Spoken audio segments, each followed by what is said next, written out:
Biz Quick podcast hits on the struggles and advantages of being an entrepreneur. It's for anyone who's made the commitment to burn the boats and not look back. Are you a busy entrepreneur or small business owner trying to do it all? Then this podcast is for you. Corey and Julie will take you through the details of building a strong business. Hit the subscribe button and gear up for another episode of Biz Quick Podcast.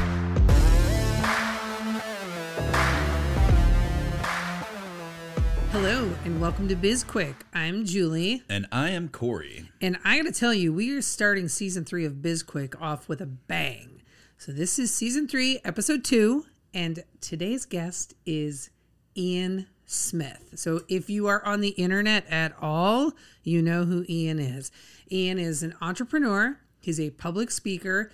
He's the co-owner of the Atlas Gym in Belmar, New Jersey, and he is the co-owner of Rock Bottom Nutrition. He's a First Form and Game Up Nutrition athlete, and he is the beard struggle model, which is probably what we're going to spend most of our time talking to him about. That's all I want to talk to him about. So. Like, why do you want to be what's it like to be a beard model? How do I become a beard model? Right, yes. So many questions, but this is going to be an interesting podcast. I'm really excited to have him on, as I'm sure you are. And I'm looking forward to see where this conversation goes.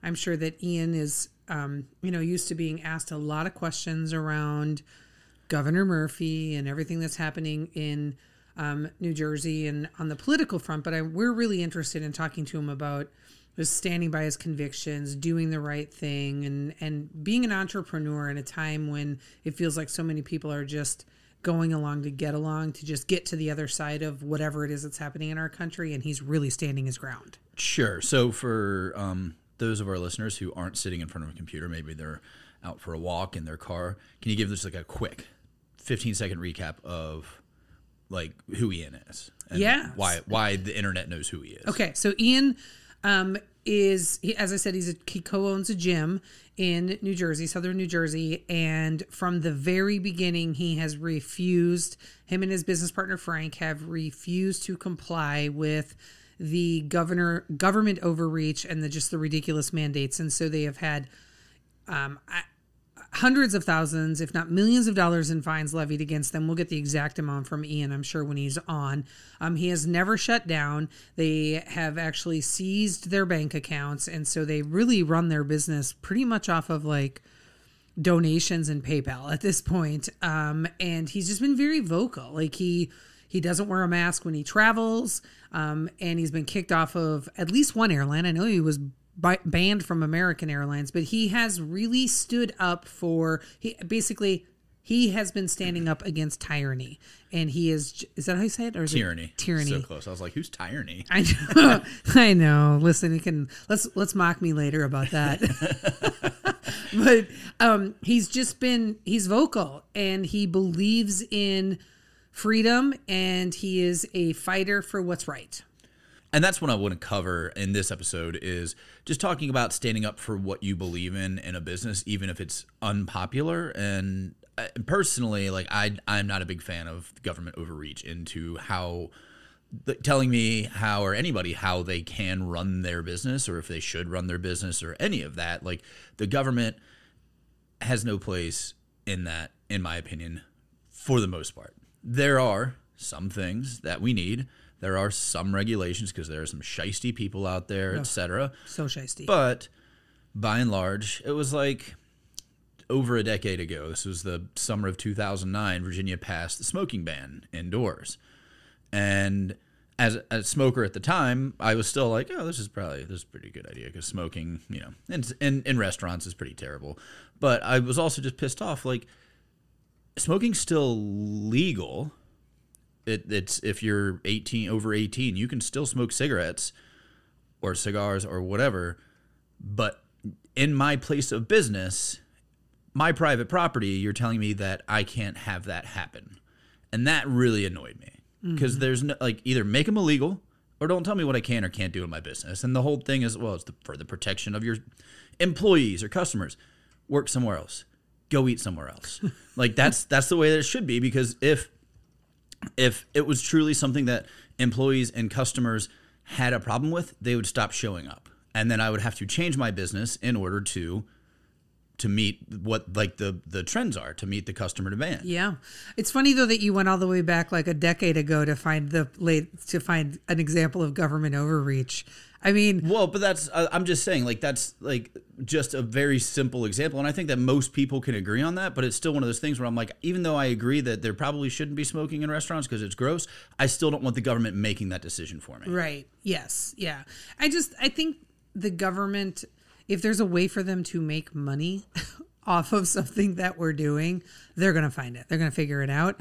And gaining control. And it feels more and more lately like removing freedoms really is what it feels like. Yeah, I would agree there, because it's just, we should be adults. We should be able to make our own decisions. And it feels like less and less. And again, we're just being told to, it's like your choice. Nobody's telling you to come shop in my store. Nobody's telling you to go to my gym.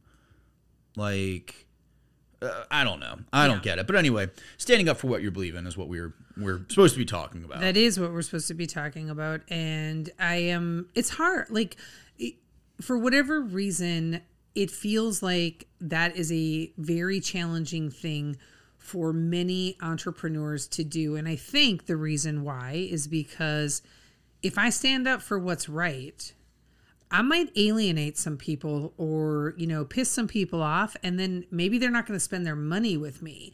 But you and I both know that's okay, because not everybody can be your customer. But we still seem to have this notion of, I don't want people to dislike me. Yeah, and again, it could be a pandemic, or it could just be the type of products you sell in your store. It's like, oh, I need to cater everybody. No, you don't.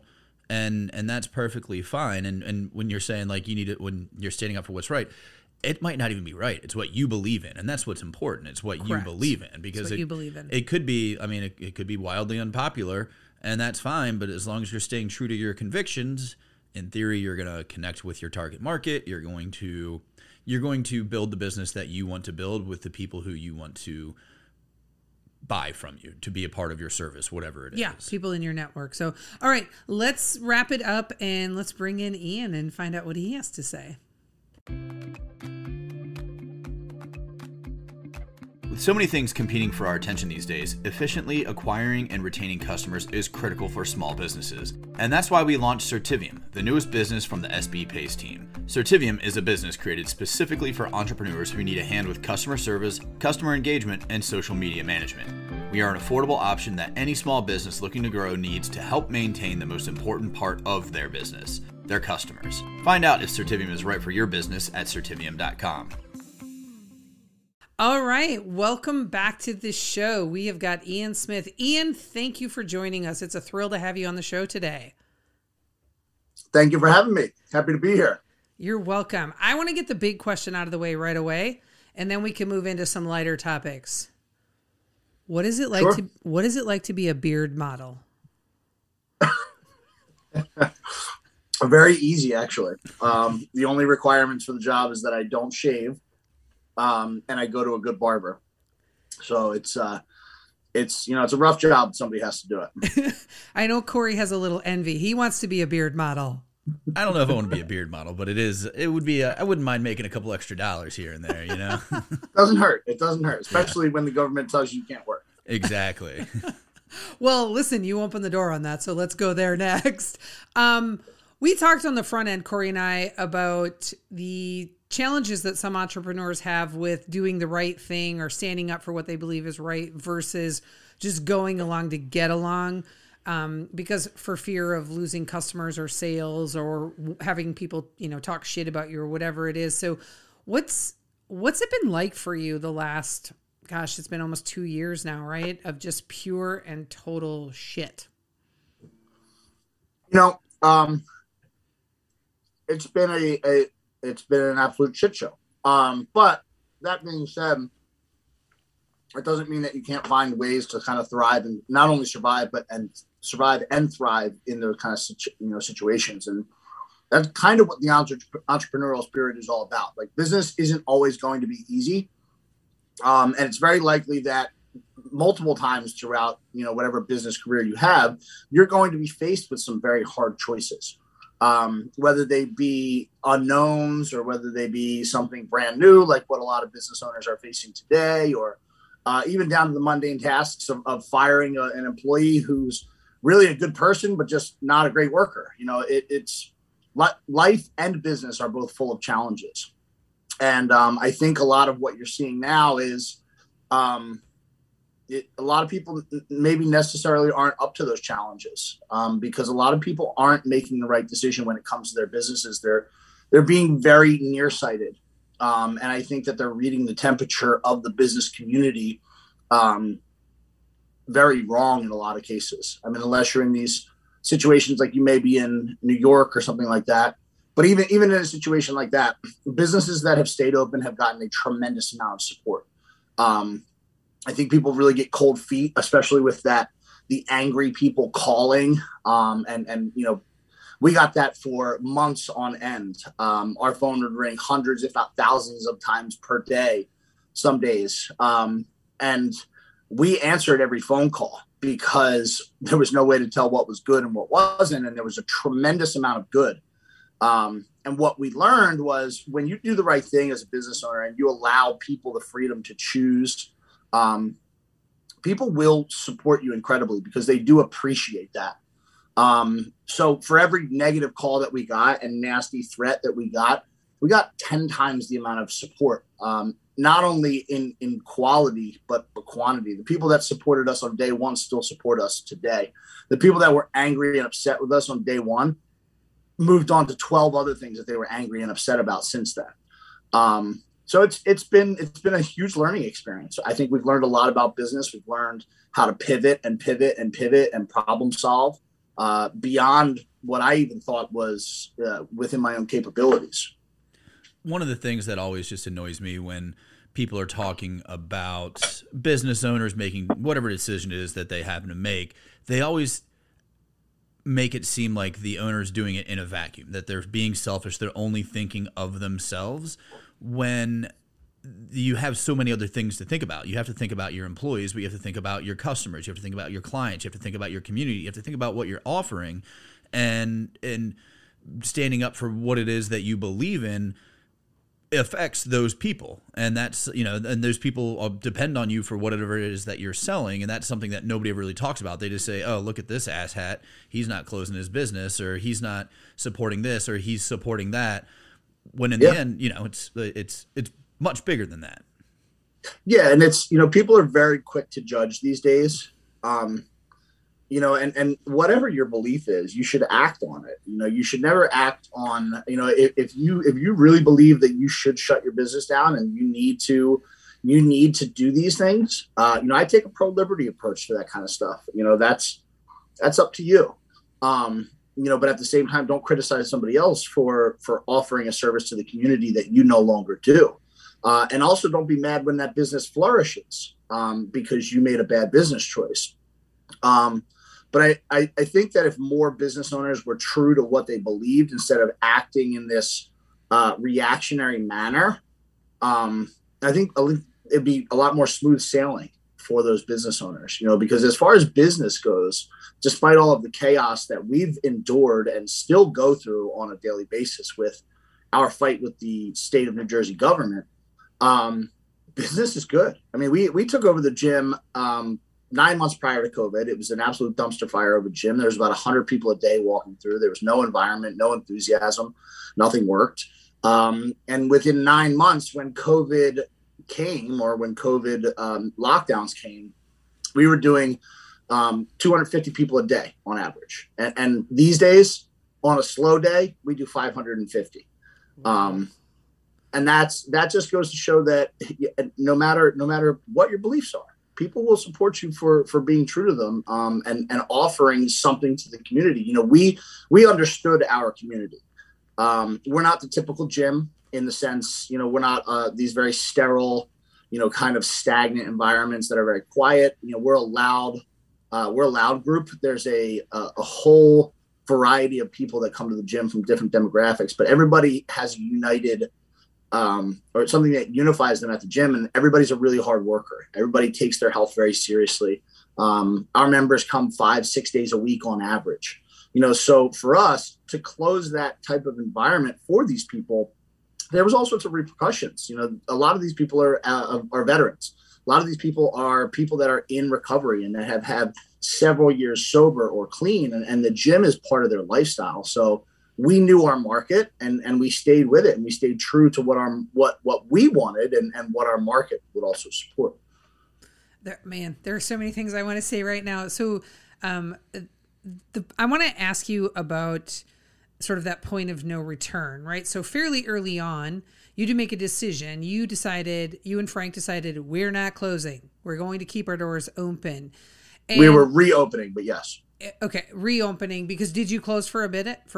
We did. And the only reason we didn't want to from the beginning, but the only reason that we did is that we didn't have enough information about the threat or the perceived threat to stay open confidently.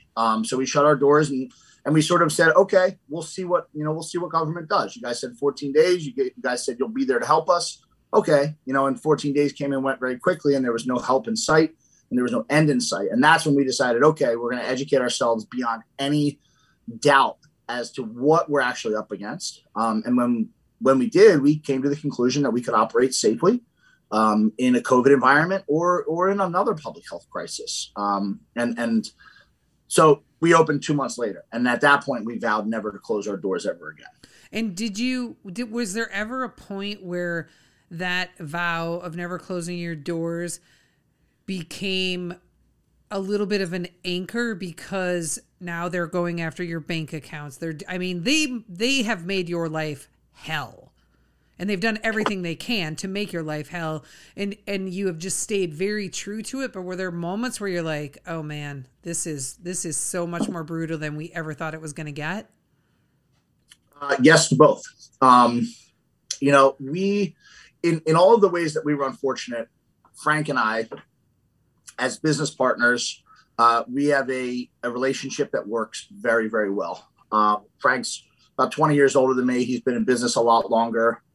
Frank is somebody who has earned everything he's ever gotten, and I have too. So when we made that decision to open, there was a lot of reasons behind it. One of it was the very obvious one is that we had built something that we had worked for our entire lives. Frank is 52 years old. I'm 35 years old. We're not gym owners who have multiple gyms and, drive Lamborghinis. We're two middle-class workers who built their own businesses separately from one another and came together and said, let's work together and let's make something phenomenal. And we had always dreamed of the exact gym that we have. So part of the obvious reason to open was nobody was going to take that from us. We were going to lose it. We had just opened the gym 9 months earlier with every penny we ever had. We still hadn't taken a paycheck. We had put every dollar we had back into the gym. And there, for anybody to assume that we can just, pay our bills and stay closed with no income, that shows a very ignorant approach to what business actually looks like. Especially a new business, but even any business. That type of cash just doesn't sit on hand, and it's not just waiting in some vault at the bank where we can pay our bills. So we opened for the obvious, but we also opened because we just didn't like what was going on. We were still working. We were there every day, and we, on the way home, we were fixing stuff and whatever. And on the way home, we would pass these malls that were packed with people. And it's like, you can only take so much of the hypocrisy before you realize this isn't fair. A Walmart can be shoulder to shoulder as long as, people wipe down the front of their cart with a Lysol wipe and slap a surgical mask or a bandana or a napkin over their face. Meanwhile, we're losing everything that we have while, people are living at home on paychecks. Weren't getting, people like us weren't getting paychecks. We weren't getting an extra $600 a month in unemployment. We weren't making the type of money where you got all these stimulus bills or the stimulus money. So, but also looking beyond that, where nobody should have to go through this. It's not right that any business or any person who's a hardworking, self-reliant individual is being put to their knees because of something that is completely out of their control. You know, if you fail in business and you suck at business, oh, well, you know, it's not for everybody.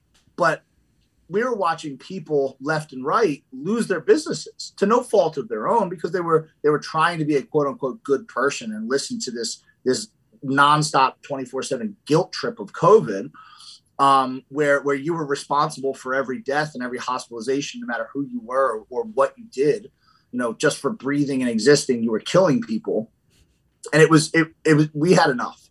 It wasn't a world that we wanted to be living in, and it wasn't a world that we wanted to leave to our families and our children, and that was it. So when we opened, it was a hard line in the sand, and we knew that there was no going back once we did it. You know, we were opening, and we had a feeling we were going to meet some resistance. Did we know that it was going to be like this? Absolutely not. But we knew that there was going to be some resistance, and Frank and I made a promise to each other, and we've done handshake deals from day one when we worked alongside each other. It's a handshake deal till the wheels fall off. You know, there was no backing out. It was, we're going to see this thing all the way through, win or lose. And that promise means a lot to both of us. And, we're both very fortunate to have business partners, because there's a lot of people who have business partners who weren't on the same page and stuff like that.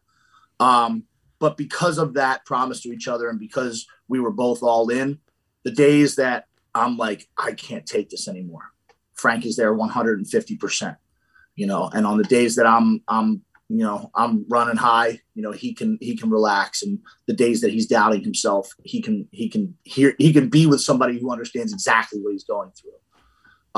So that made it very unique for us, because I don't think a lot of people had that. Either they were solo, or they had business partners, or they were part of a franchise, or there were all these other variables that they had to put out on the table.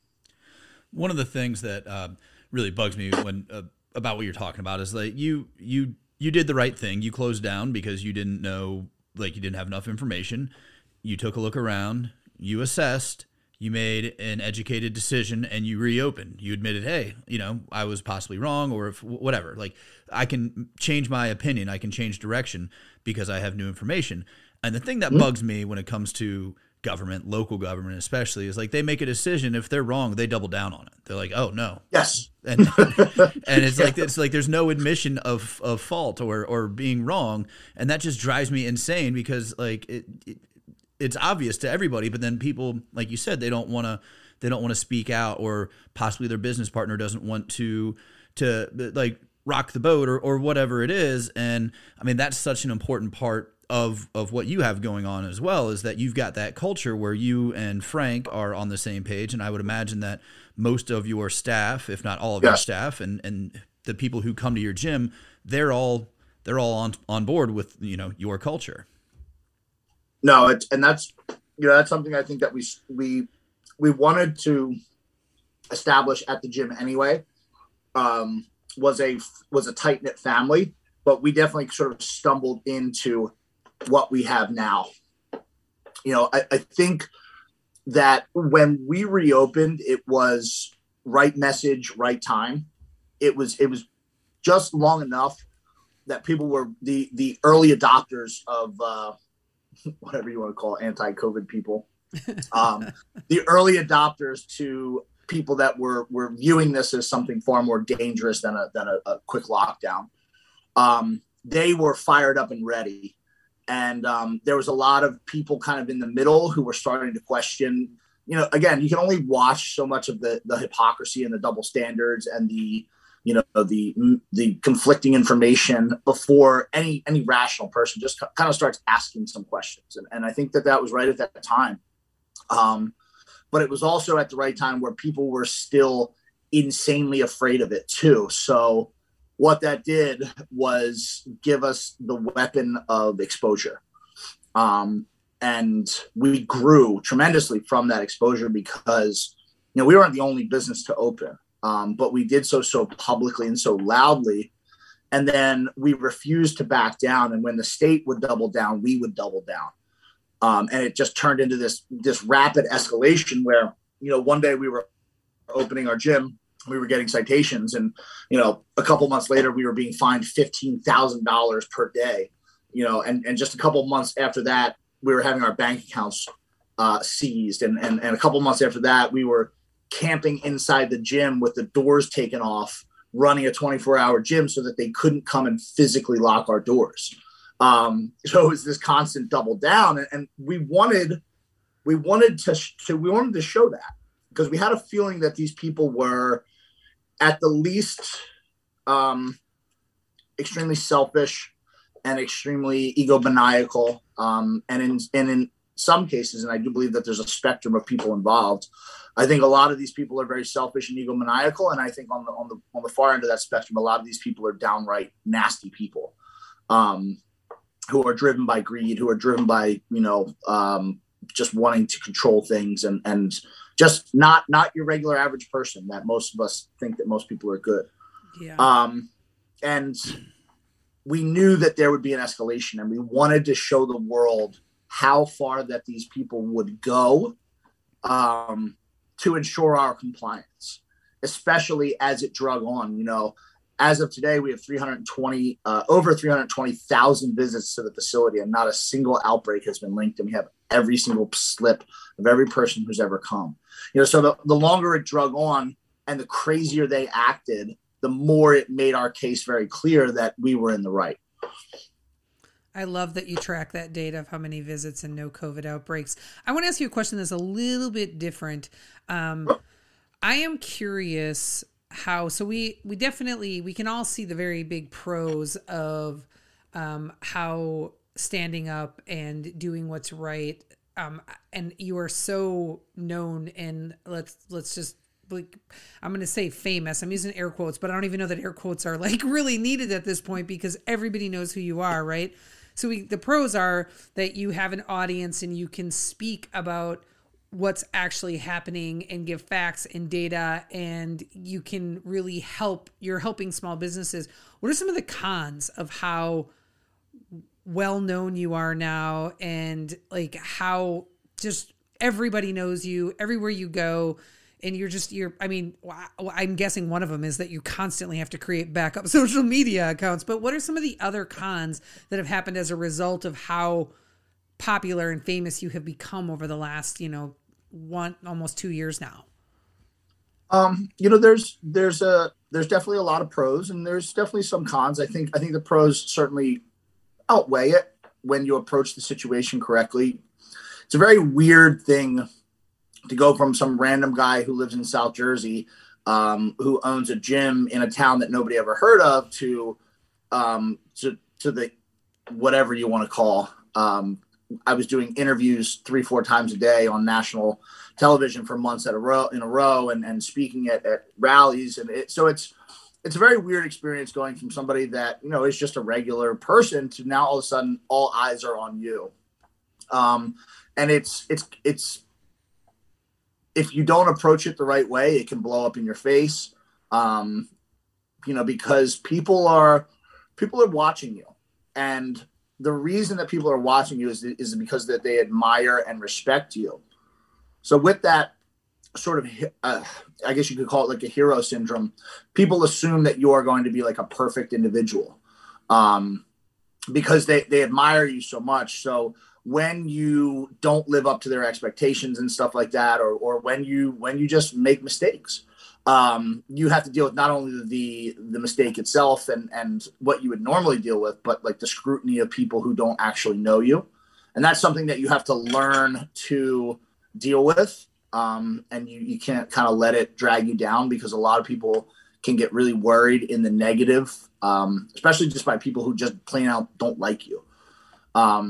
Being well known comes with the other side of the coin of being very disliked as well. Mm-hmm. It's for me personally, there were things that in my past that were made, I guess you could call them made public, even though they were public, but they were made nationally public. When I was 20 years old, I was in a car accident that was 100% my fault. I was driving in a manner that I just frankly should not have been, and I caused the death of a young man. And that was something that I had dealt with, and I had dealt with a lot of the fallout. I did prison time. I even made some reconciliations with some family members. I spoke publicly about it at high schools. And this was something that was 15 years ago. And then all of a sudden, and it wasn't something I was ever ashamed of talking about, because I was able to own up the fact that I did something terrible. But I had always spoken about it to people who were trying to be understanding. When I was going and speaking at high schools and stuff like that, it was an audience of kids that were not much younger than I was at the time, who were open to learn about the dangers of drug and alcohol and the dangers of just being a reckless kid like I was. And then all of a sudden I wake up one morning and on the front cover of every single web page, Fox, this and that, it's, New Jersey defiant gym owner, opens his gym despite coronavirus lockdowns and threatens others, just like he did 14 years ago when he was driving his car and killed somebody. And then all of a sudden you have to answer to people who don't even really care. That's the really upsetting part about that, is these people are using that as ammunition because they don't like you. But you can't ignore it, and you have to address it, and you have to hear these people who think you're a piece of shit. And in many cases, rightfully so. So that was a big one for me to learn how to handle. Just because you want to get angry, there's all these emotions, but you have to maintain composure. You have to allow people to express themselves, just like you would want to you would want to express yourself. So that's probably like the big one. And then the other is, there's a huge responsibility to people who look up to you to continue to be somebody they look up to. If they tune into your social media and they follow you on social media, or if they listen to your podcast or whatever it is, and that grows and grows and grows, and you have people who are extremely loyal to you, they want to know what you're thinking. And so they want to hear you comment on everything, and they want to know your input on everything. So that's just, and you just have to learn how to navigate it. But I don't think either of those are a bad thing. I think there's a lesson that you can learn in any of the bad with this stuff. Yeah. I love when people find ways to weaponize your past or your words against you. We need to start wrapping up. There is one quick thing that I want to just make sure that all of our listeners are aware of, and that is, despite all of the things that have been happening with your gym and the government, the state of New Jersey, taking control of your bank accounts and everything, you guys are still continuing to do charity events for people. You still continue to raise money, get gifts, do things like charity. So there is like, that is above and beyond, I think, what most people would even begin to think about being able to do when they're just like dog paddling to survive. But not only are you surviving and thriving, but you're finding ways to give back to so many other people. And I just want to make sure that our listeners know that about you. Thank you. It's something that is important both to Frank and I. It's something we like doing anyway, besides all this, but through all of this, people have been extremely generous to us. And it's important that we reciprocate that generosity back into the communities. So we have some fun with it. We throw some good parties. But it's something that is really important to us because, again, people are looking to us as some sort of leaders, and that's really what it's all about. People helped us, and the last thing that you would want to do is take that help and not repay it in some way. Yeah, I love that. Ian, thank you so much for giving so generously of your time to us today. We really appreciate Absolutely. it. Is there anything that we can do for you, and tell our listeners how they can find you as if they don't already know? Well, it can be hard to find me sometimes on social media. Well, first of all, if you're ever in the Jersey, Philadelphia area and you want to stop by, we are open 365 days a year, even on holidays. We'll be open on Christmas morning, and we're open every single holiday. It's always free for everybody.